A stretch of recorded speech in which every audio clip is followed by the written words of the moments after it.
Hey guys, welcome back to The Readers. I hope you are having an amazing day. Let's get right into the stories. The first one is a pro-revenge story. I, F48, have known Rachel, F48, since our high school days in the late 90s. As long as I've known her, she's been obsessed with having 5 kids and living that perfect suburban life with a white picket fence. I distanced myself from her during college because she was always trying to use people to get ahead. She's manipulative and pushy in the worst ways. The thing that really gets to me is her fake, helpless act. Rachel does this ridiculous penguin waddle whenever she wants people to feel sorry for her. I remember one time in 2022 when she wanted to get out of volunteer duty. "Oh, my back is just killing me," she whimpered, doing her waddle. "I don't think I can manage the food bank shift today." 2 hours later, she was posting Instagram stories of herself at a spin class. I had successfully avoided her for years until she found me on Facebook in early 2023. Like an idiot, I accepted her friend request just to be polite. Rachel turned out to be one of those mothers who never disciplines her kids. All 5 of them run wild while she acts like it's cute. She tried forcing a relationship between me and her daughters, making them call me Auntie Sarah without even asking if I was okay with it. "The girls just love their Auntie Sarah," she'd gush on the phone. "Madison was just saying how much she misses you." I'd never even had a conversation with Madison. Then she started showing up at my workplace unannounced. "I was just in the neighborhood," she'd say, even though my office was 30 minutes from her house. When I set boundaries, she'd find ways around them. My husband Tom and I run a community outreach program that mainly serves the homeless population. We prefer helping strangers in genuine need rather than dealing with entitled people looking for handouts. The program operates from this beautiful farm owned by an elderly couple, the Hendersons. They've got this gorgeous barn, a reception venue, and sprawling green fields with an artificial lake where they keep some geese and ducks. Rachel's husband, Marcus, is basically a human doormat. She wore him down over the years with her demands. She was furious when he insisted she go back to work after their 3rd kid, even though he was already working 3 jobs to support them. Then she pulled her usual manipulation tactics to get pregnant with kids 4 and 5, even though Marcus was nearly 45 and worried about never being able to retire. "How could you deny me my dream?" she'd wail at him in public. "Don't you want me to be happy?" When Rachel discovered our community program, she latched on like a barnacle. She'd show up to every single event, usually with her kids in tow. One time we hosted a welcome party for new members at our house, and her kids ended up ransacking our bedroom while she chatted away downstairs. The real drama started when Rachel announced she was getting remarried. Apparently, Marcus had finally grown a spine and left her. She'd met some wealthy guy named Steve at church and gotten engaged after just 2 months. Rachel immediately started hinting that she wanted to use our venue for her wedding. She'd corner me after events, going on about how perfect the barn would be. I kept deflecting, reminding her that it wasn't actually our property to offer.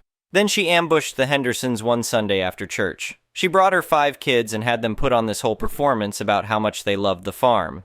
Mrs. Henderson, being the sweet lady she is, felt pressured into agreeing. Rachel acted like she'd won the lottery. She started making these ridiculous demands, wanting to repaint the barn and remove all the farm equipment because it ruined the aesthetic. When the Hendersons refused, she threw a fit worthy of her kids.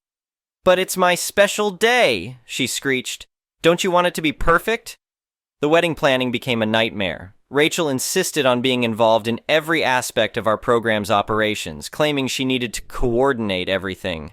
She'd show up during food distribution and try to reorganize things her way. She even attempted to clean up the resident geese population by chasing them with a broom. The final straw came when she demanded we cancel all program activities for the entire week before her wedding. She wanted the place pristine for her photos. When I refused, she went straight to Mrs. Henderson and twisted my words around. "Sarah said it would be fine." She lied. She agreed to help coordinate everything. I found out about this when Mrs. Henderson called to thank me for being so helpful. I had to awkwardly explain that Rachel was lying, which led to a very uncomfortable conversation. The day of the wedding arrived, and karma delivered beautifully. Rachel had insisted on having the ceremony by the lake, ignoring warnings about the territorial geese. She'd hired this fancy wedding planner who knew nothing about farm life and dismissed all our concerns. As Rachel started her dramatic walk down the aisle, doing her signature waddle in a dress that was way too tight, the geese decided they'd had enough. The entire flock, led by this massive gander we call Big Bob, came charging across the lawn. Rachel screamed and tried to run, but those spike heels sank right into the mud. She went down face first into a pile of goose droppings. Her pristine white dress was now green and brown, and her perfectly styled hair was full of mud and feathers. The best part? Her new husband, Steve, turned out to be not so wealthy after all. He'd been putting on a show to impress her, maxing out credit cards to maintain the facade.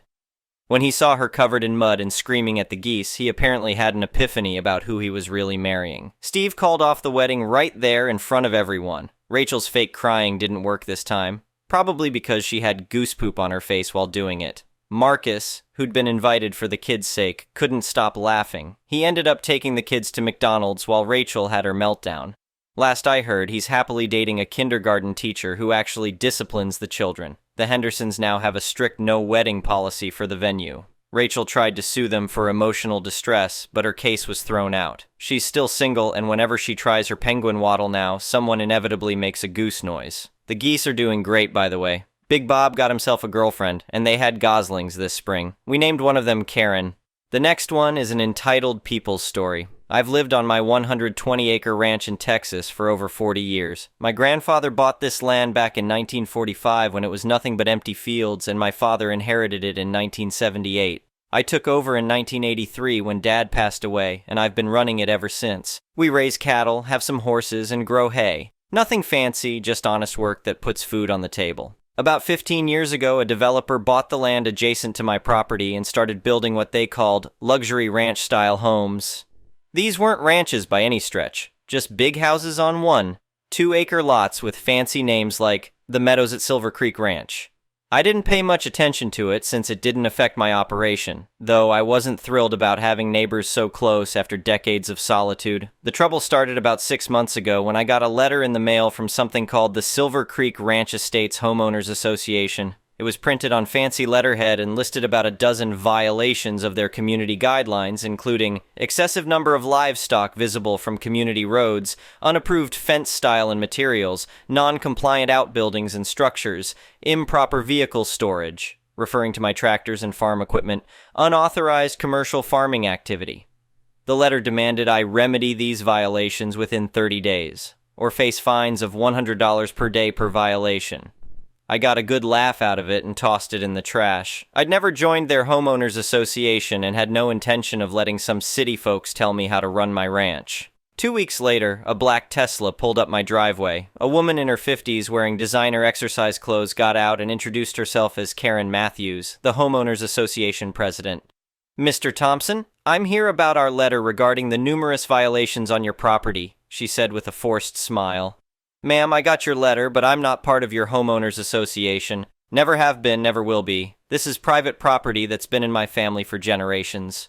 Her smile faded. "That's not possible. All properties in Silver Creek Ranch Estates are required to be part of the homeowners association. It's in the deed restrictions.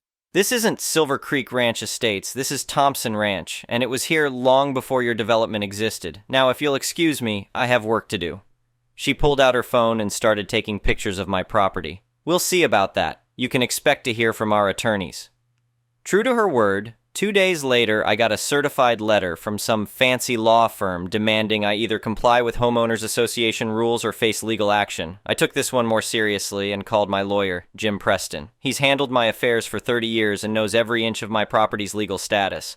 "Don't worry about it, Dave," Jim said after reviewing the letter. "Your property predates their development by decades and was never incorporated into their homeowners association. They have zero authority over your land. I'll send them a response making that clear." Jim's letter seemed to quiet things down for a few weeks. Then one Saturday morning, I was out feeding the cattle when 3 police cars came roaring up my driveway with lights flashing. The officers got out with hands on their weapons. "Sir, step away from the vehicle," one ordered. I raised my hands. "What seems to be the problem, officers? We received reports of illegal commercial activity and code violations at this address. Do you have permits for these agricultural operations?" I had to laugh. "Officers, this is an active ranch that's been here for over 75 years. We're agricultural exempt and have all proper permits and licenses. Who called this in?" "The Homeowners Association president reported multiple violations and unauthorized business activities," he replied. I explained the situation and showed them my documentation. The senior officer shook his head in disgust. "Sorry to bother you, sir. Looks like this was a false report. We'll have a word with Mrs. Matthews about misusing emergency services." But the Homeowners Association wasn't done. Over the next few weeks, they called various authorities claiming I was running an illegal business. My animals were neglected. Completely false. I was violating zoning laws. My buildings were unsafe. I was polluting the watershed. Each time, inspectors would come out, I'd show my permits and documentation and they'd leave satisfied, but it was eating up my time and starting to affect my operations. The final straw came when Karen and 2 other homeowners association board members showed up with a private security guard and attempted to place violation stickers on my equipment. I caught them in the act. "This is private property and you're trespassing," I informed them. "Leave now or I'm calling the sheriff." "We have every right to be here and enforce our community standards," Karen insisted. "This ugly equipment is decreasing our property values." I pulled out my phone and dialed the sheriff's office. "Your choice. Leave voluntarily or leave in handcuffs." They stormed off, but not before Karen shouted, "This isn't over. We'll make sure you comply one way or another." I'd had enough. The next day, I met with Jim and filed for a restraining order against the Homeowners Association board members and a civil lawsuit for harassment, trespassing, and abuse of process. I had documented every incident, including security camera footage of their trespassing. "They picked the wrong rancher to mess with," Jim said as he filed the paperwork. "Their entire legal position is nonsense. Your property rights are crystal clear." The Homeowners Association's lawyer tried to argue that because my property was now surrounded by their development, they had the right to enforce their standards on me. The judge literally laughed out loud. "Counselor, that's not how property rights work," she said. "The Thompson Ranch is a pre-existing property that was never party to your Homeowners Association agreements. You have absolutely no authority over this land or its owner's activities." She granted my restraining order and allowed my civil suit to proceed. When the Homeowners Association's lawyer saw our evidence of their systematic harassment and false reports, he practically begged to settle. In the end, they agreed to pay $50,000 in damages plus my legal fees, issue a formal written apology, record legal documents acknowledging they have no authority over my property, remove all references to my ranch from their Homeowners Association materials. Karen and 2 other board members were forced to resign. The new Homeowners Association president, a retired rancher who actually understands agriculture, sent me a personal apology and promised there would be no further issues. I donated most of the settlement money to the local 4-H club to help kids learn about farming and ranching. Seemed fitting to use their money to promote the kind of activities they tried to stop. These days, things are peaceful again. The Homeowners Association keeps to their side of the fence, and I keep to mine. Some of the neighbors even started buying eggs and produce from me once they realized I wasn't the problem their former Homeowners Association president made me out to be. Last week, I saw Karen at the grocery store. She turned red and practically ran down another aisle to avoid me. I just tipped my hat and smiled. There's a satisfaction in standing your ground when you know you're right. My grandfather used to say, "Son, a man's property rights are sacred. Don't let anyone push you around on your own land." I think he'd be proud of how this turned out. The funny thing is, all this hassle actually helped my business. The story made the local paper, and now I have more customers than ever wanting to buy that rancher's products who stood up to the Homeowners Association. Even got a few offers to sell the land for development. Politely declined those, of course. This land's not for sale at any price. I still run my ranch the same way I always have, raising cattle and growing hay, just like my father and grandfather did. The only difference is the new no trespassing signs are a bit fancier, with my lawyer's phone number prominently displayed. Haven't had to use them, though. Amazing how a decisive legal victory can change people's attitudes. Update. 1 year later. I figured I should share how things developed since the Homeowners Association incident, as there have been some interesting twists and turns that really showed the impact of standing your ground. About 3 months after the settlement, I discovered Karen hadn't quite learned her lesson. She'd moved out of Silver Creek Ranch Estates, but was still trying to cause trouble. She started a Facebook group called Stop Rural Business Encroachment, and was posting misleading photos of my property, claiming I was industrializing the neighborhood. My lawyer Jim caught wind of this because his daughter saw the posts. "Dave, this is a clear violation of the settlement agreement's non-disparagement clause," he said. "Want me to handle it?"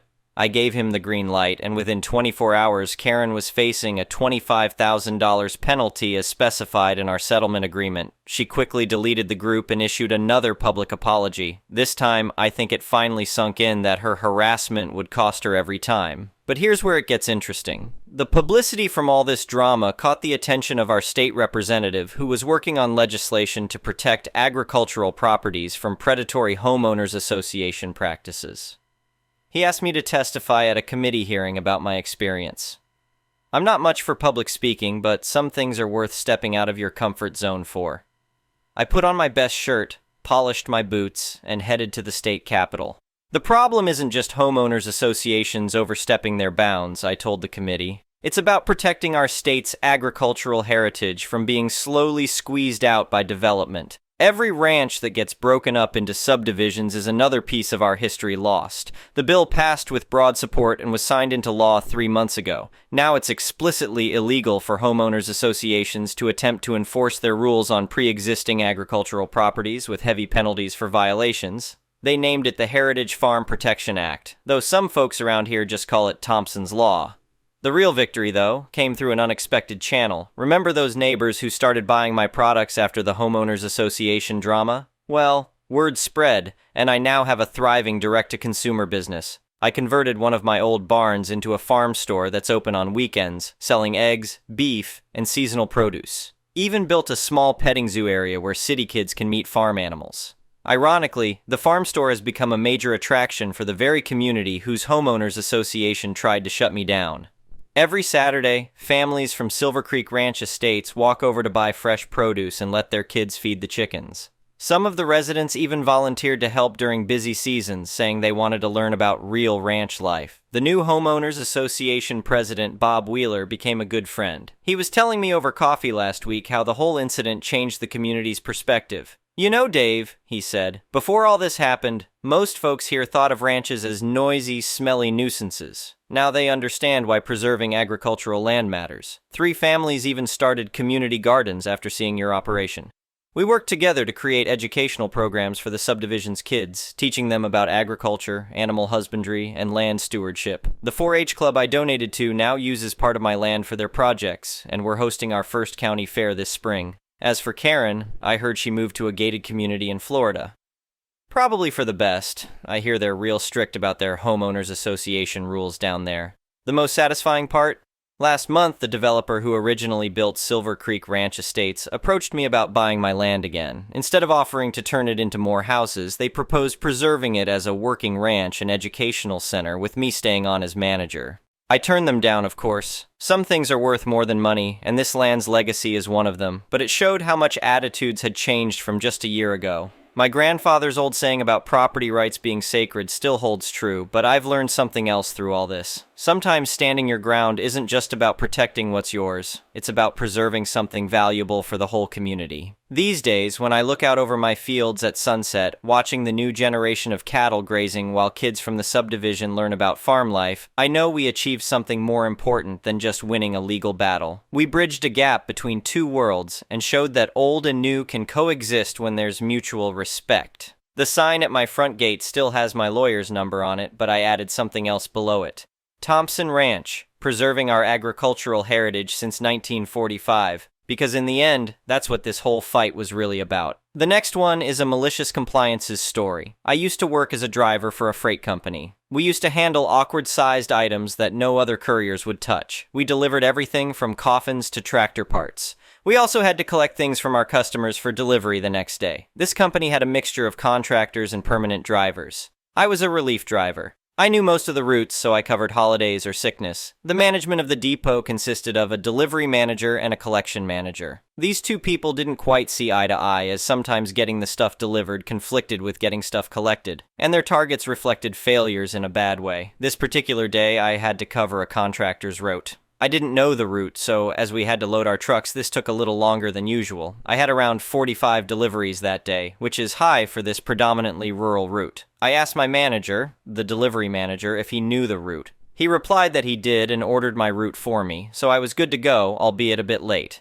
I did say that with the volume I had, I may struggle, and I asked him to keep an eye out for me. He said okay. I got to near midday and realized that I wasn't going to be able to complete all the deliveries, and the collections wouldn't get done either. I also noted that one of the collections was off route, and the contractor had a vehicle in that area anyway. I called in and spoke to my manager, delivery, and told him he had a choice of collections or deliveries. I also asked why the contractor couldn't cover the off-route collection. I was told to call back later and he'll see if can sort something out. He also said that the off-route collection would have to be done too. I called back later and asked for help again. He said there was no help available, so I gave him the option of deliveries or collections, as there wasn't time to do both. I will get to the time a bit later. He categorically said both had to be done. The delivery manager went home, so I called in again and got the collection manager. She reiterated that there was no help at all, so either I failed the deliveries or failed the collections. If that happened, I'd have been hauled into the office the next day, so cue malicious compliance. I called into one of the collections and I asked what time they closed. 6:30 p.m. they said. So I said I'd be back later. I carried on with the deliveries, which took me further away from that collection. At the appropriate time, I stopped delivering and drove to the collection. I collect 2 small parcels. That was all. I then drove back to where I had stopped and carried on delivering. This cost me about an hour. I finished my last delivery at 7:15 p.m. I had a 45-minute drive back to my yard. As I was leaving the round, I got a frantic call from the collection manager. She was wondering where I was. I told her what had happened and told her that I'd asked for help 4 times and was told I had to do everything allocated, so I did, and it wasn't my fault that it happened like this. Here's where the trouble really started. The company's trunking system is a fluid one. It depends on trucks leaving the depot at a certain time. For our depot, the cutoff time is 7:30 p.m. I wheeled in at just after 8 p.m. There were 15 pissed-off guys on overtime waiting for me to turn up and an articulated truck waiting for these 2 parcels. This wait caused the whole trunking system to be late the next day. My routing was discussed when I got back as it was questionable at best. When I told the collections manager that it was the delivery manager that organized it. There were angry emails between the delivery and collection managers, and I would imagine that the logistics team would have demanded an explanation too. Arses were definitely kicked. The next day, no one said a word. I wasn't on that route, and going forward, well, for a little while, they either helped when I asked or didn't get me to do as much. Also, as I had exceeded legal driving time, they had to make sure I went home early for a few days, so a bit of a win there. The biggest trouble these guys had was they always assumed that the drivers were after an easy day, and even when presented with the evidence assumed that you were still trying to be fly. This time it bit them badly. Thank you for watching. I would really appreciate it if you could like the video and subscribe to our channel if you haven't already. We'll see you again tomorrow.